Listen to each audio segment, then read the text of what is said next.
Let's see part 4, wave propagation in layered media. Usually in a nature ground, it's a layered soil. They are layered soil. Then we have to understand the wave propagation in layered media. First part is one-dimensional propagation. Material boundary of the infinite rod.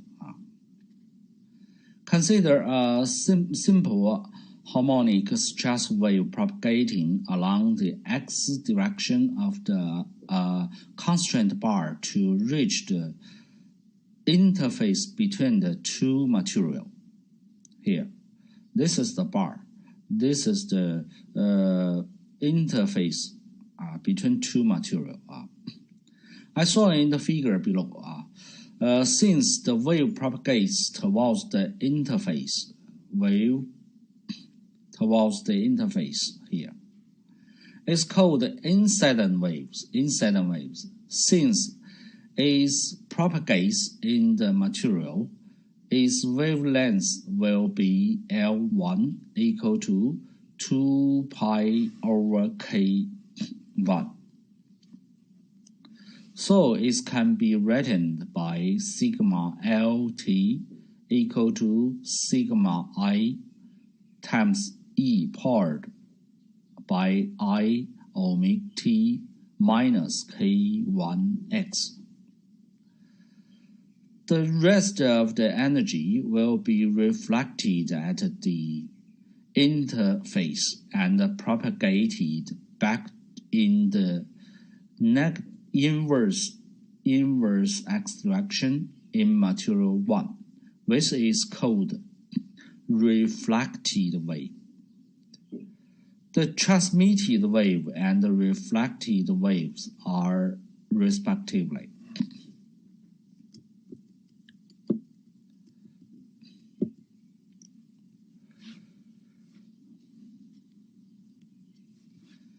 It's assumed that the displacements corresponding to these waves have the same harmonic form as the stresses that produce the displacements. I, big I subscribed I, incident wave, is a function of x and t, equal to AI times the E powered by I omega T minus K1x. And the reflected waves, U big R, is a function of x and t equal to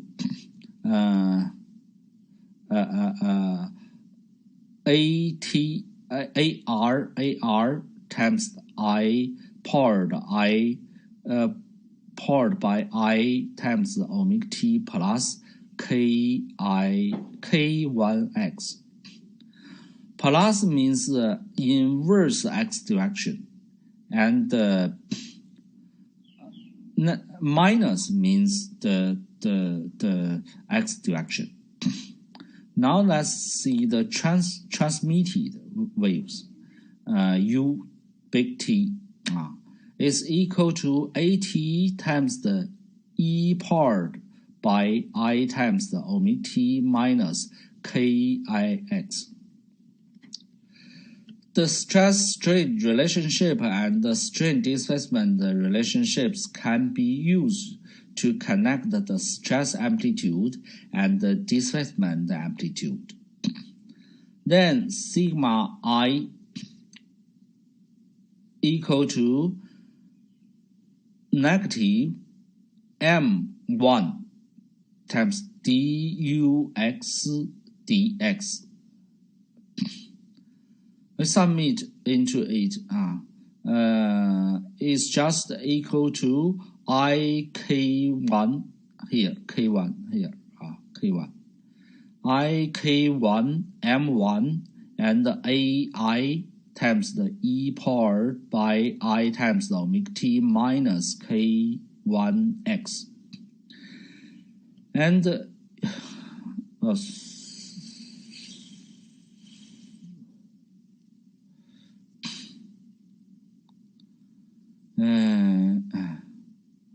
and sigma r equal to ik1 m1 ar e powered by I times omega t plus k1x.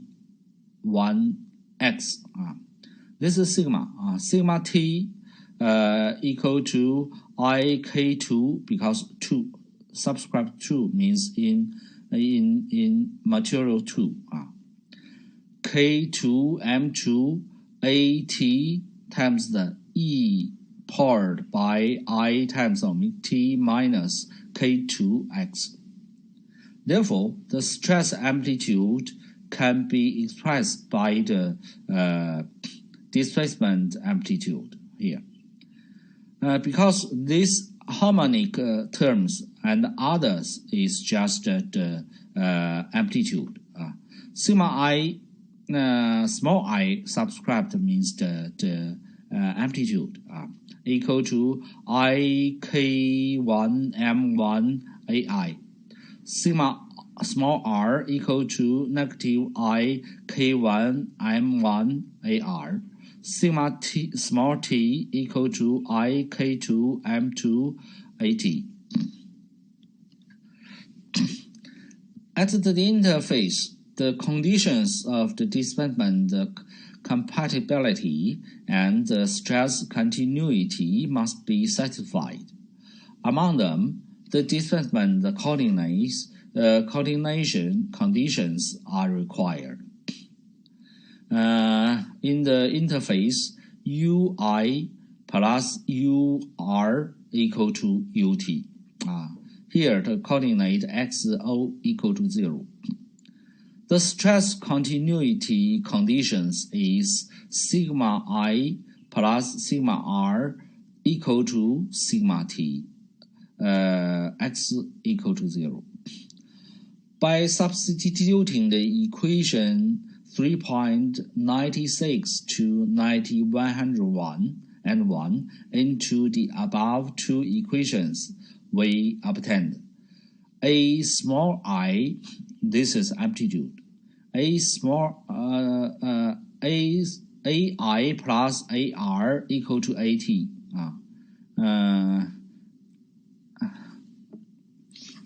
And the sigma I plus sigma r equal to sigma t. Furthermore, by substituting equation 3.105 to 107 into equation above, and noting that the relation Km equal to omega times rho times the V, we obtained that rho 1 V1 AI minus rho 1 V1 AR equal to rho 2 V2 AT equal to rho 2 V2 AI plus AR. Then thus this equation is rearranged to express the displacement amplitude and the reflected wave by amplitude of incident waves.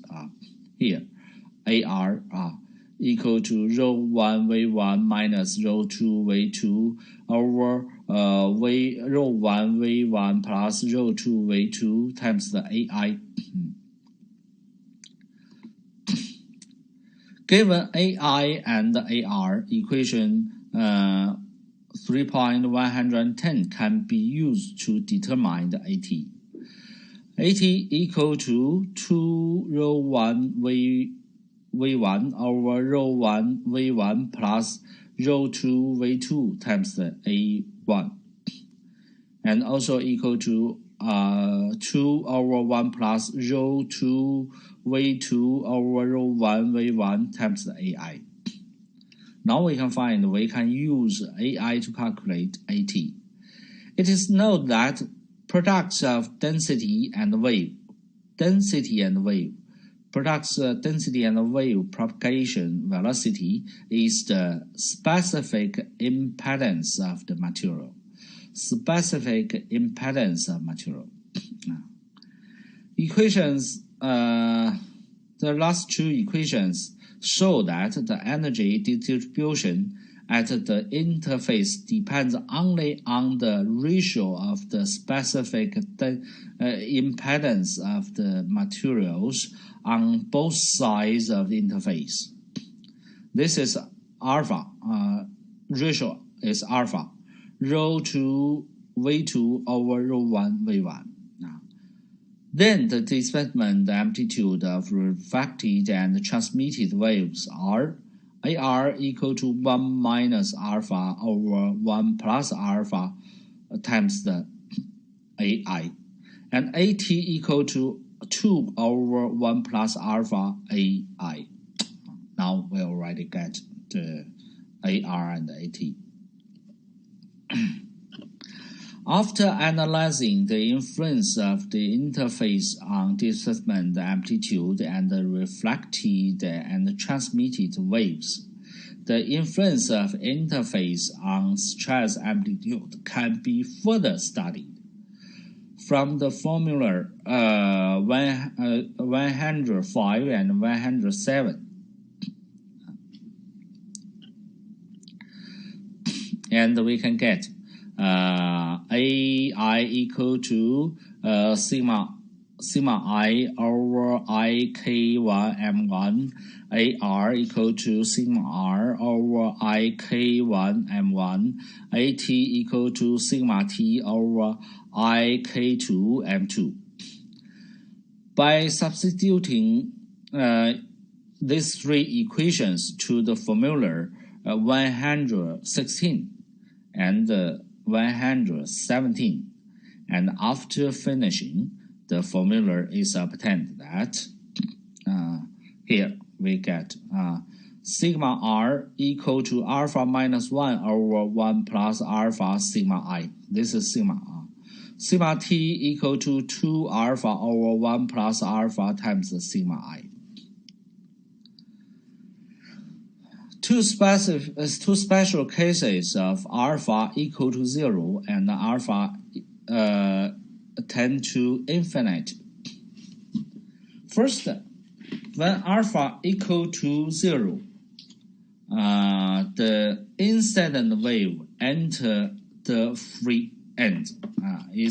The condition is a free end. There will be no stress transmission, sigma t equal to 0. In order to satisfy the zero stress boundary condition, the transmission displacement at the boundary must be twice the amplitude of the incident wave displacement, and AT equal to 2AI. The reflected wave has the same stress amplitude as the incident wave, but the sign is opposite. That's sigma R equal to negative sigma I. In other words, the free end reflects the compression waves as stretching waves with the same amplitude and shape, and the stretching wave is reflected as the same compression waves. When alpha tends to infinite, the incident wave is close to a fixed end and there will be no displacement. Ut equal to 0. At this time, the stress amplitude on the boundary must be twice that of the incident wave, sigma R equal to 2 sigma I. The reflected wave will have the same amplitude as the incident wave, and the sign is opposite.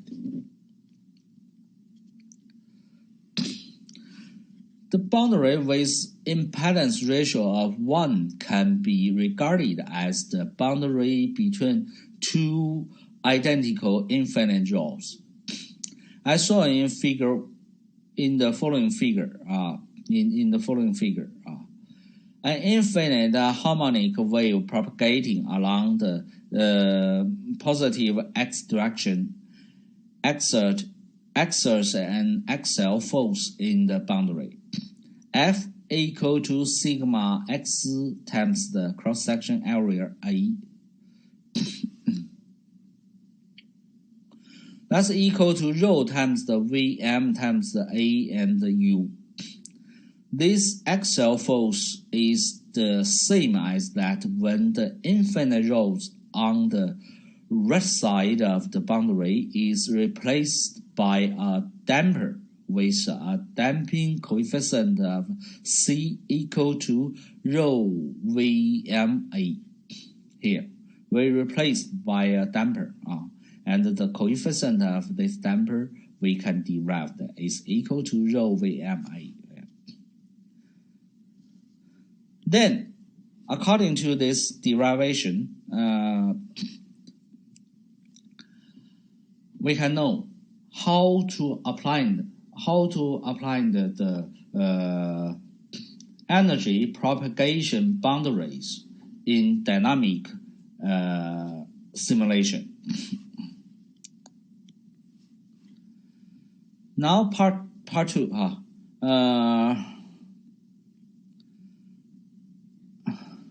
Oblique wave. First, let's see. Fermat principle defines that the propagation times of the seismic pulse between two arbitrary points A and B as the shortest propagation times through any continuous path connecting A and B.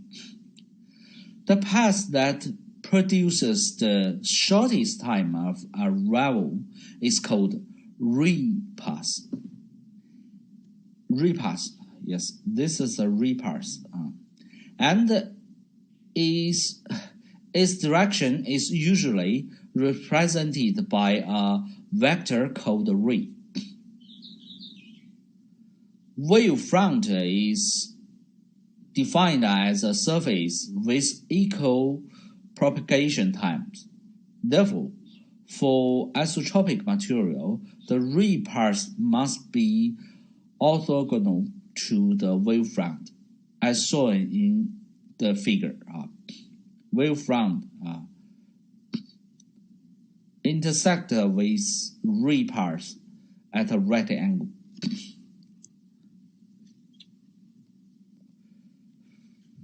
Snare considers the direction of the repath at the interface of material with different wave velocity as this. Sin I over velocity is equal to constant. It's a constant in any medias. They will have this. Let's see. The critical angle of incident IC is defined as the generation of refracted waves propagating parallel to the interface. Yes.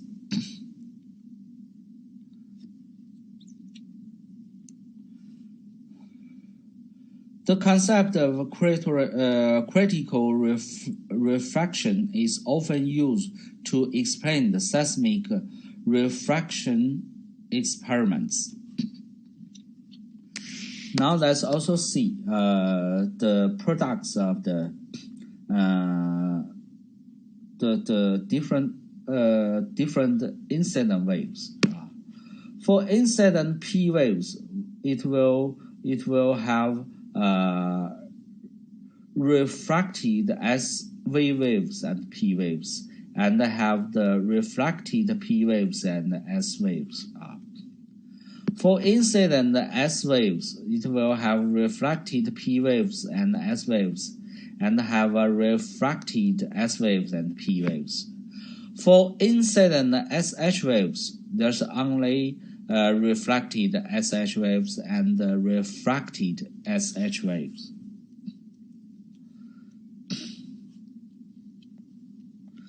Now, according to the Snare rule,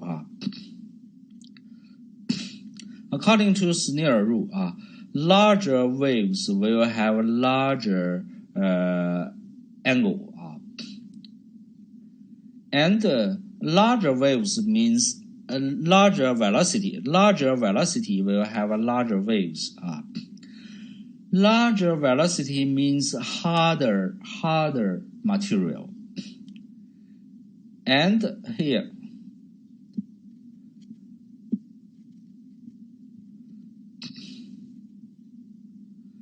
usually in the ground, close to the surface, the soil layer close to the surface is soft, and the deeper one is harder. Then the deeper layer will have a higher velocity. Then higher velocity will higher angle, and the lower velocity have lower angle. Then the earthquake wave transform from the deep fault, then through the few joint surface, and the soil layer tend to soft, and the velocity tend to lower. Then the angle will tend to zero gradually, and you will find, in fact, in the ground surface, you will find the earthquake wave will transform upward. That means the angle is zero. The reason is just this.